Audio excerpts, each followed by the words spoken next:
Welcome to Lunch Break at the Ann Arbor News, where we analyze the day's news and go behind the scenes with the reporter who covered the day's biggest news story. I am Stephanie Murray, and today I'm joined by Ann Arbor News reporter Dave Gershman. Dave has a story in today's newspaper about the results of the University of Michigan's annual Monitoring the Future survey, which looks at the use of drugs and alcohol among teenagers. This year's study showed good news in that cigarette smoking and the use of alcohol and illicit drugs was down, except for ecstasy.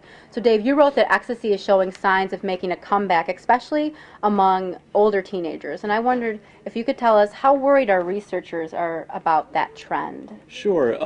The rates of use are not very high yet, but apparently the survey shows that young people are seeing it as a little less dangerous than their predecessors had. So it's certainly a worrisome signal. Are the numbers of people using ecstasy high relative to the other illicit drugs? No, marijuana is much more widespread than ecstasy. Ecstasy is showing us signs of being on the rebound, but the numbers are still pretty small. For example, 3.5% of the 10th graders surveyed showed that they had used ecstasy at least once in the year before they filled out the questionnaire. And we've heard a lot in recent months about the abuse of prescription drugs, especially among teenagers who I've read raiding their parents' medicine cabinets. Could you talk a little bit about what this study showed in terms of that category of illicit drug use? Sure. One of the drugs that is a little worrisome to researchers is OxyContin. The study showed that 1 in about 20 high school students will have tried OxyContin during their high school career. And that's a very powerful painkiller. Yeah, it's a powerful narcotic that's used as a painkiller. And is there any indication in the survey where the kids are getting that from?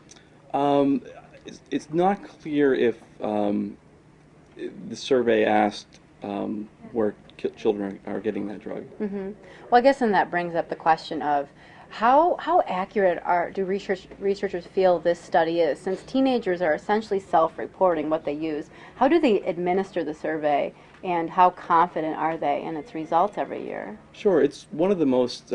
It's considered one of the most authoritative and complete surveys of youth substance abuse, and young people are chosen in more than 400 schools across the country.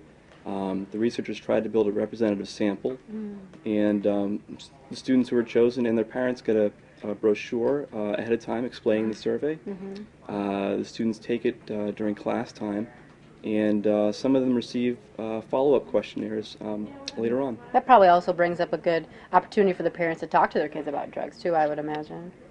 So what do they do with this information? Now the survey's done, we have the information. How does it move forward every year? Sure. The information is really useful to policymakers at all levels of government, and also educators. It can help them assess how anti-drug efforts are working, and also point out areas in which they need to focus on. So U of M has done this study for 33 years. Will they continue to do it going forward? Yes, they recently received about $33 million to continue doing it for another 5 years. Oh, great. Well, thanks for joining us, Dave. Thank you. And thanks for joining us at Lunch Break from the newsroom of the Ann Arbor News. I'm Stephanie Murray.